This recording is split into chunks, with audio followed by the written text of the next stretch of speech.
So I was able to get an exclusive interview with Snow Billy from Treyway. Let's get it. Me and the Notification Gang would like to invite everybody to come join us Monday through Thursday, 9:20 to 10 o'clock for morning coffee, where we discuss the events of the prior day and also just talk mess about stuff. See you then. Hey, don't forget to check out the link of the day in the description. Oh, Black Dynamite, I wish it was that simple, but this is much bigger than you and me. Hey, little mama. It may be bigger than you, and it may be bigger than me, but it ain't bigger than you and me. Can you dig it? BBN, Jack Frost. What's up, party people? All right, so we doing an interview today with a big homie. And can you state your name, please? Snow Billy. All right, and how do you first? He has a book coming out. This is the guy that basically helped bring Tekashi69 into Treyway, I believe. But before we get to that, you have a book coming out. You want to let us know about that book? Exactly. You know, the book is titled 69 Shots, the secret initiation behind us bringing the rapper Tekashi69 into the non-trade gangster blood organization. And the book is definitely about what took place to put him in the position he in now, which led to me, you know, being assassinated for the sake of his career. Okay, I want to ask you about the attempted assassination thing, but the first thing I want to know is, could you explain to us what Treyway is and where it came from? Well, Treyway is like an AKA for non-trade gangster. That's what Treyway means. It's like this a short acronym like Treyway instead of saying non-trade gangster. But it's also, you know,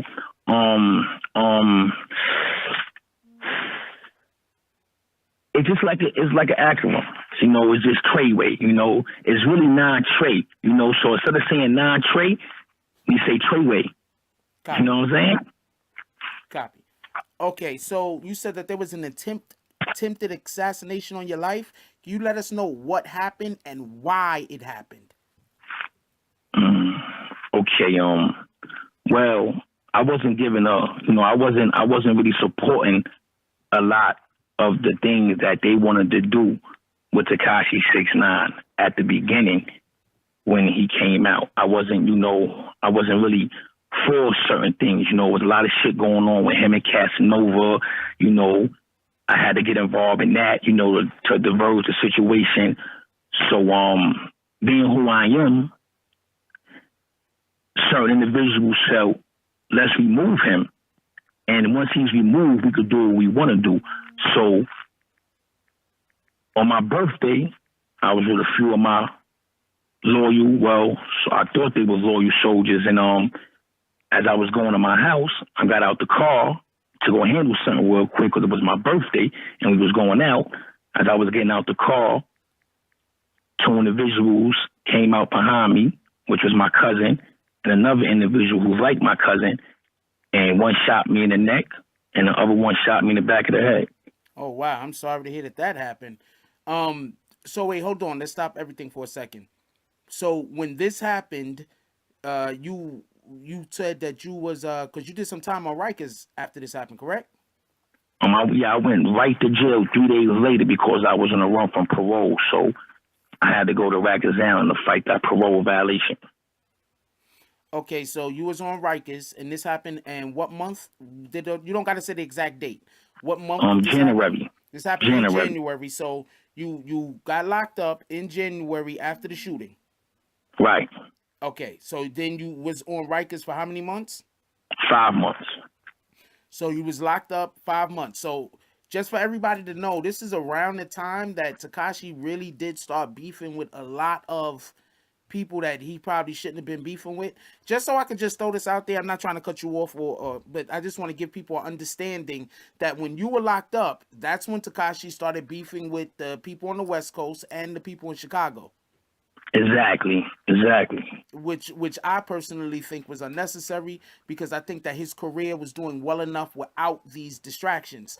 But okay, so you get you're locked up in jail, right? So let's fast forward 1 minute. We'll go back again. How did you find out who the individuals were that actually shot you, and when did you find this out? Oh, I mean, I was with him. We've been together all day. You know, the hit was already in, you know, but unbeknownst to me, you know, I didn't know what was going down. You know what I'm saying? So we was together all day, and then at like 11 something at night, you know, I was in the car. We was all together in the car. So when I got out the car to go handle my business, remember, they in the car with me. They wanted to do it in the car, but they thought I had a gun on me. So they were scared. They was like, nah, we can't do it in the car because if he got that gun on him, it might could turn ugly. But I didn't have my gun on me. So they thought that. Now, when I get out the car to go run in the house real quick to go handle something and come back out, before I could go back in the house, before I could go in the house, I was talking to another individual who had just did 17 years for me back in the days, another little homie. So I'm talking to him, which he didn't know what was going down because he, in his mind, he know this is like my family. And then that's when the execution went down. Okay, and so did you ever find out why the execution, the attempted execution happened? Yeah, well, a few days ago, I was snatched up by the ATF and the Homeland Security, FBI, and they told me, they said, we know why they tried it. First, they said a person of your caliber. First, let me give you the breakdown at the beginning. While I'm in the hospital, the ATF and the NYPD task force came to see me. They said, if we find out this was a gang-related hit, we will be going federal on the whole situation. I said, yo, listen, man, this don't got nothing to do with that. Blah, blah, blah, blah, blah. Cool. Now, fast forward a month later, this shit take place. They come snatching me up and they say the other day, you know why you were shot? And the reason why you were shot is because you didn't want to give the sanction for the Rainbow Head boy to be in the Treyway. And I'm saying, well, for most part, that's some truth to that because, again, I didn't want him to have that negative attention on him, not the route we was going with him. So these other guys had a different outlook. You dig what I'm saying? So you wanted to have a one specific type of image, like, you know, public image, and somebody else wanted to have a different type of public image that we actually saw him using, but you wanted it to be more of a positive outlook. Yeah, I wanted to be more of a positive image, more relating to mainstream America, you know, kids and different kind of merchandise and, you know, not the image that they wanted him to have. So, you know, guys wasn't feeling what I was saying, but they couldn't go against it. Only how they could go against it if I was removed from the situation. And that's when the plot went in for my team to plot against me, to remove me from the situation. And they tried it. Definitely tried it. But I'm blessed up, so it ain't work. That's a fact. I don't know many people that could get shot in the head and neck and then be on the phone with me right now having this conversation. So that's... Yeah, not only did I get shot in the head and the neck, but I got up and walked 3 blocks to the gas station on Bedford and Atlantic with 2 holes in me and never passed out. Oh, wow. I didn't pass out. Oh, wow. Okay. That's some real Terminator shit. I ain't gonna lie to you.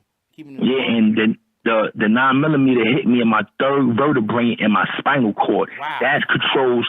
Your 3rd vertebrae controls everything on your body, your breathing, your movements, everything, your 3rd vertebrae.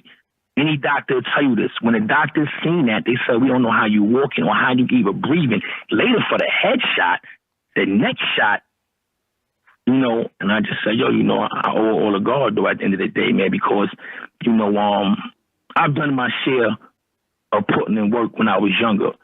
So at the end of the day, you know, what comes around goes around. You know, no matter how I got to come back around.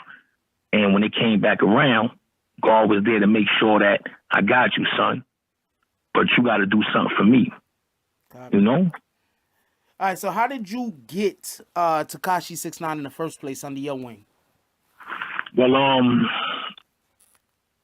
they was at the dog pound, right? And the dog pound is considered a place where homies come to when they don't got nowhere to stay, you know, have certain discussions and everything. So when I heard about the situation, of course, being who I am, I went right to the situation. What's going on? What's this kid? What's the vibes?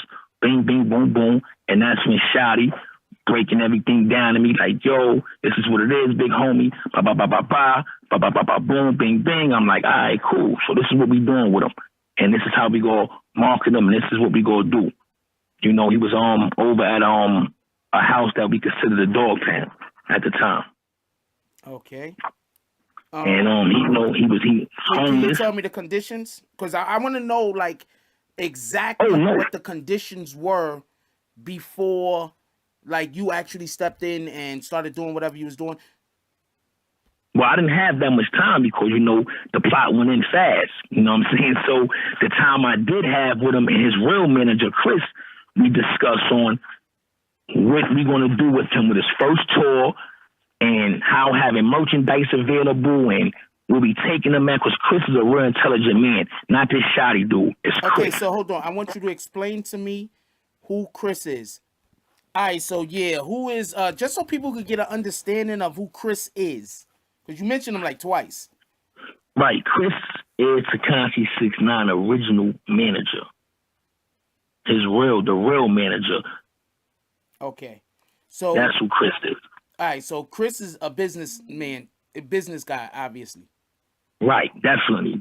No street ties, strictly business. He's the reason why Guomo got so many views. He's the mastermind behind all them views with that video. It's Chris. All right, so okay, hold on. So you was telling us about this dog pound, right? The house. Right. I want to. So is that where Tekashi stayed at? Yeah, that's where he stayed at. You know, that's where he was staying at because he ain't had nowhere to go. So, you know, he was staying over there with us. You know, he was staying there. And that's how the Guomo video came about, because he's staying there and, you know, all the homies is there, you know, in and out. So it's like, yo, all right, cool. Let's put this video together. We go display the homies in the background, give him his image to make him look like, you know, he's part of the gang and X, Y, and Z, you know? Yeah, not for nothing, but that Gummo video was a win. People could say whatever they want about what been going on with Tekashi and his marketing, but I am one person that 100% believes that without that Gummo video, Tekashi does not reach the heights of popularity that he did. I think that video in itself was fucking genius, and all I could say is if you guys do decide to stay in the realm of hip-hop or music in general, I could see y'all doing some big things with some good ideas and being able to, you know, use that platform in order to be successful in. Definitely, man, definitely.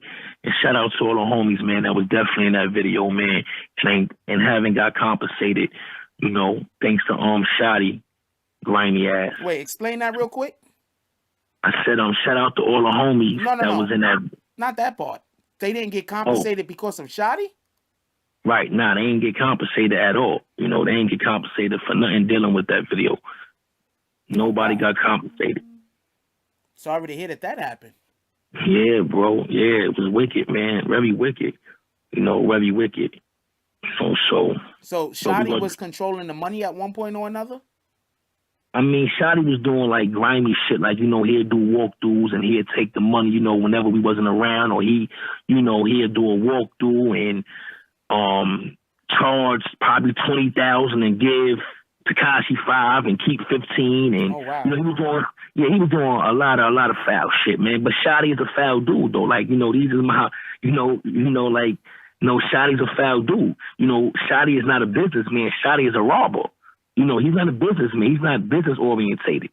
You know what I mean? He might have seemed like it because he was already just getting his feet wet, but he didn't know what to do with the situation, as we can all see now. Look at it. It's a fucking mess.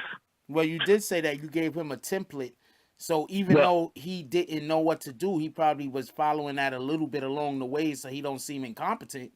I'm not saying he is incompetent. I'm just saying to make him seem more competent. Well, the blueprint we set down and I gave to him was basically, you know, how we gonna market this kid. But he had his own secretly hidden agenda of what he was gonna do once he was able to eliminate those that need to be eliminated. Oh, wow.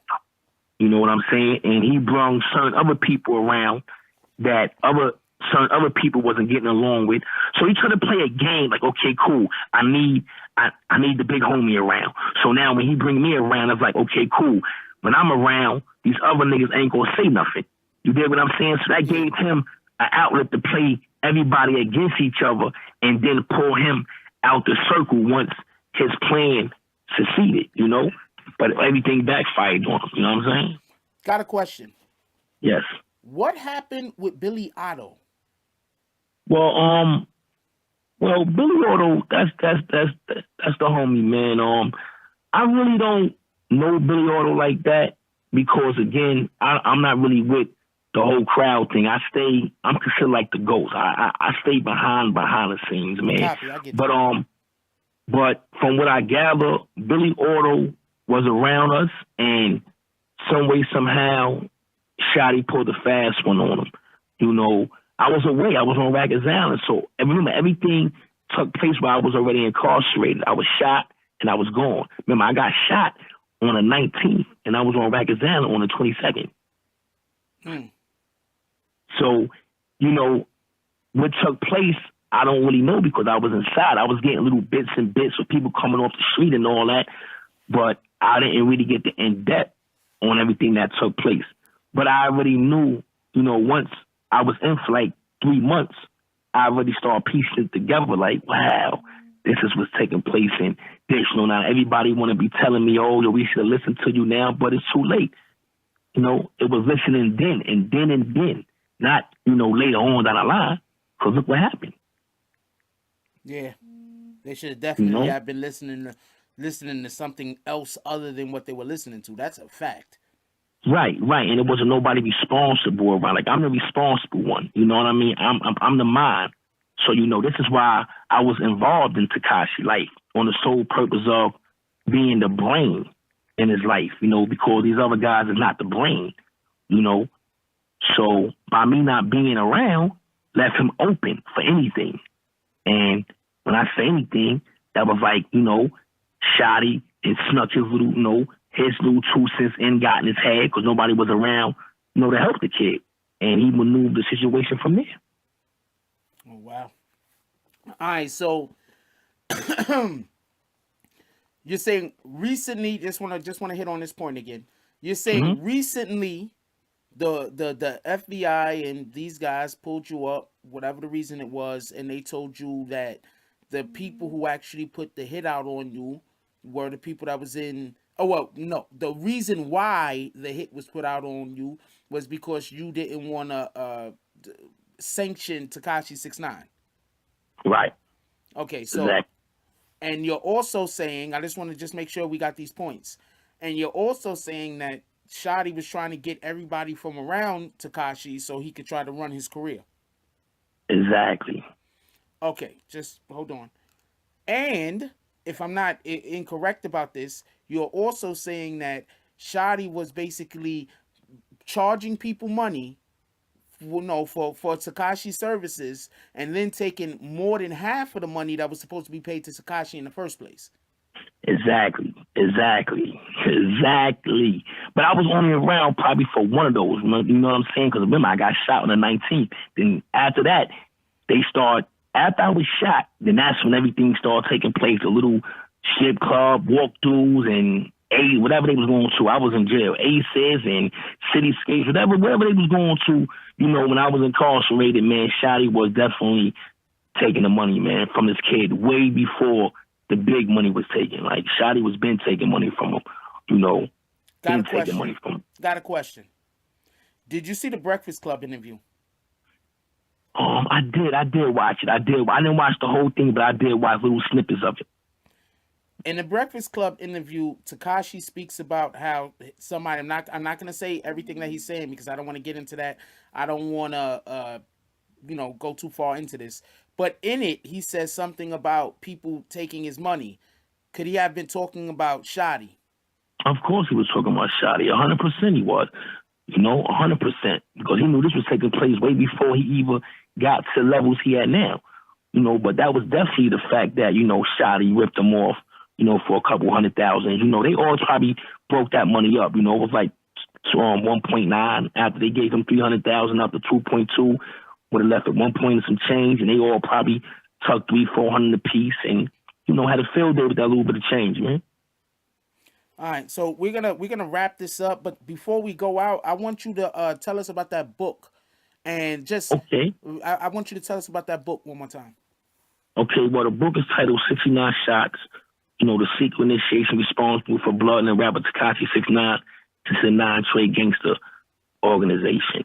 You know, basically how his career prospered, you know, due to certain incidents and what took place from the beginning to the end.